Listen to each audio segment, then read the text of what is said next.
O senhor escreveu um artigo em março desse ano, no qual disse que os palestinos são submetidos diariamente à violência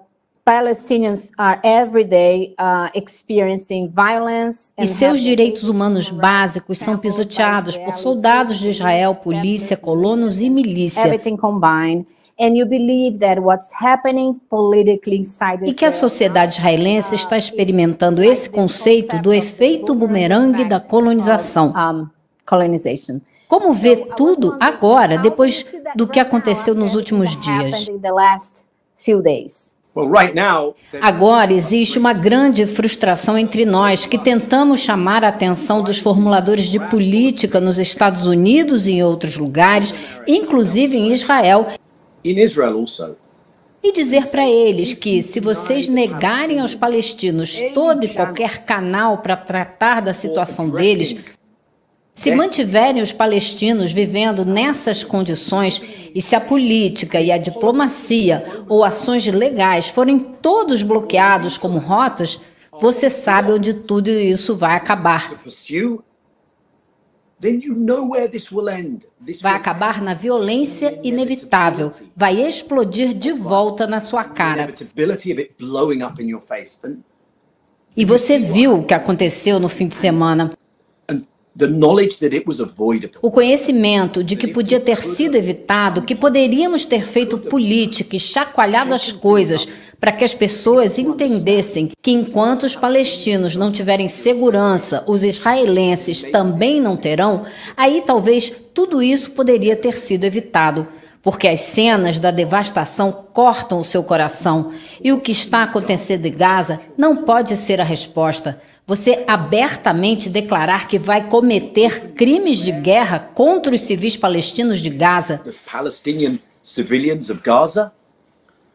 Então, infelizmente, estamos nessa situação. Mas temos que nos lembrar que a história não começa às 6 da manhã de sábado, com esse ataque. E as causas, na raiz desse conflito, nos trouxeram a esse ponto. E temos que voltar e tratar dessas raízes se quisermos sair disso de forma sustentável. O senhor foi assessor especial do governo de Ehud Barak e também das negociações de paz no governo de Isaac Rabin. Tenho que imaginar a vastidão de sua frustração, tendo participado das negociações de paz e vendo o que está acontecendo agora.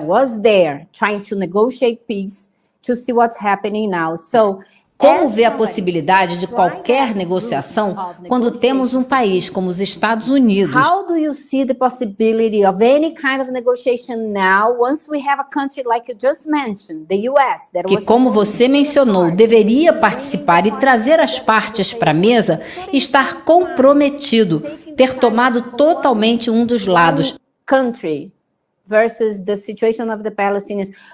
Quem vai abrir a porta para a negociação agora? To be open for negotiation now. Você pegou o ponto perfeitamente. Você sabe que o acordo básico de Oslo era que não seria perfeito.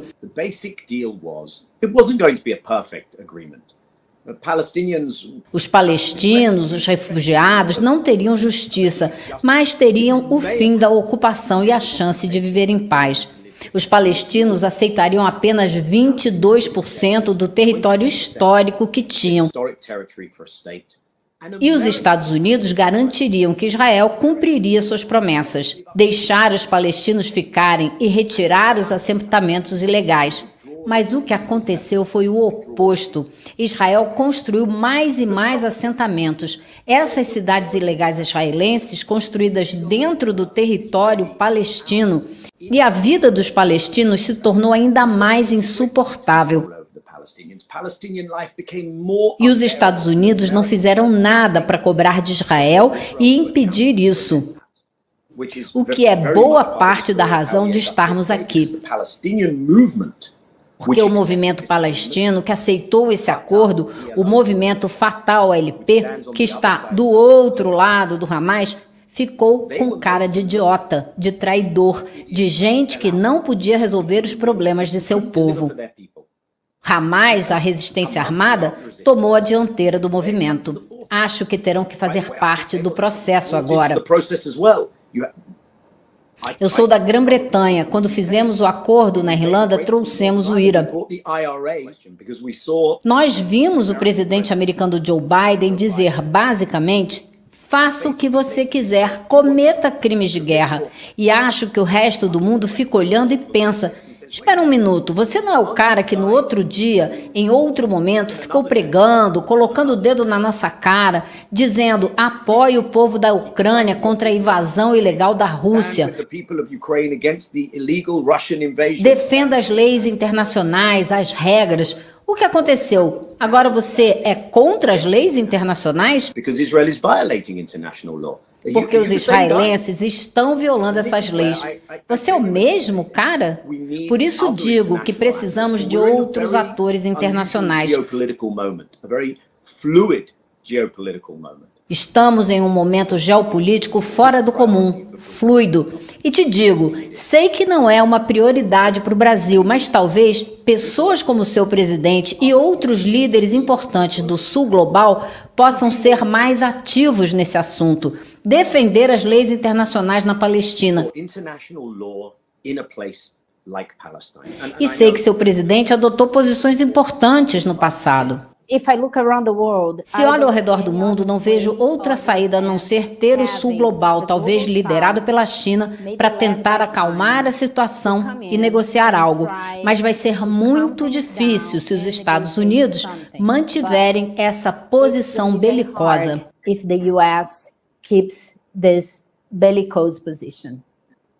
Esse é o problema. Os Estados Unidos mantiveram um monopólio desse assunto. Ninguém podia tocar essa situação. E fizeram algo curioso nos últimos anos.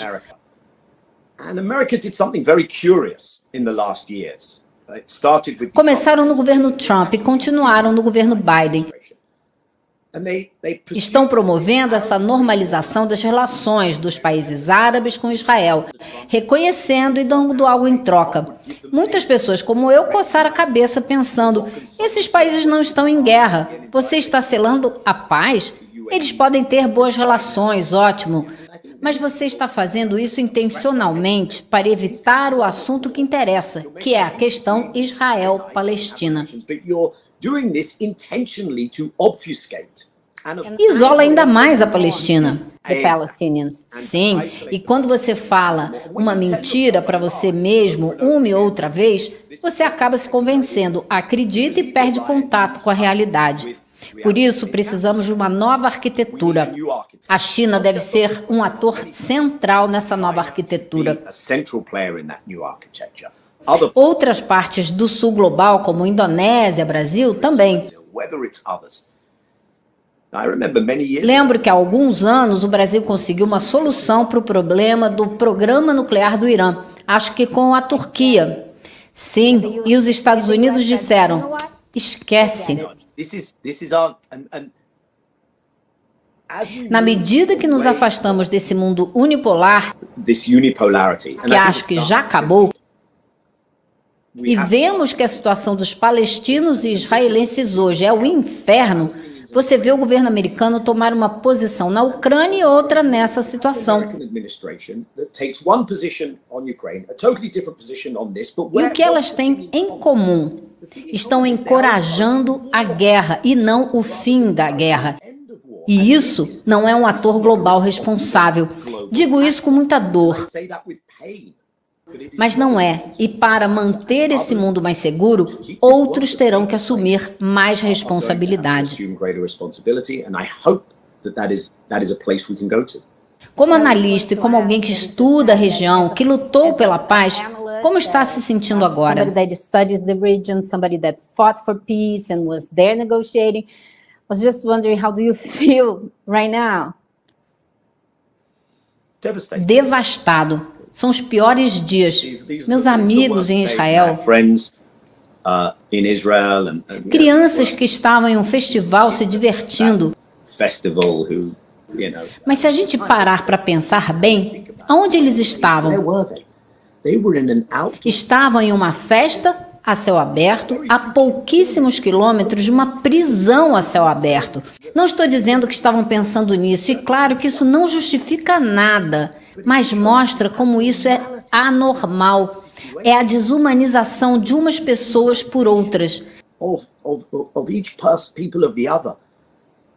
Mas a única maneira de sair disso é entender que as pessoas em Gaza, os refugiados que foram expulsos de suas casas, bem, não vamos fazer de conta que apenas um lado envolve civis. Os israelenses cometendo esses crimes, isso precisa parar imediatamente.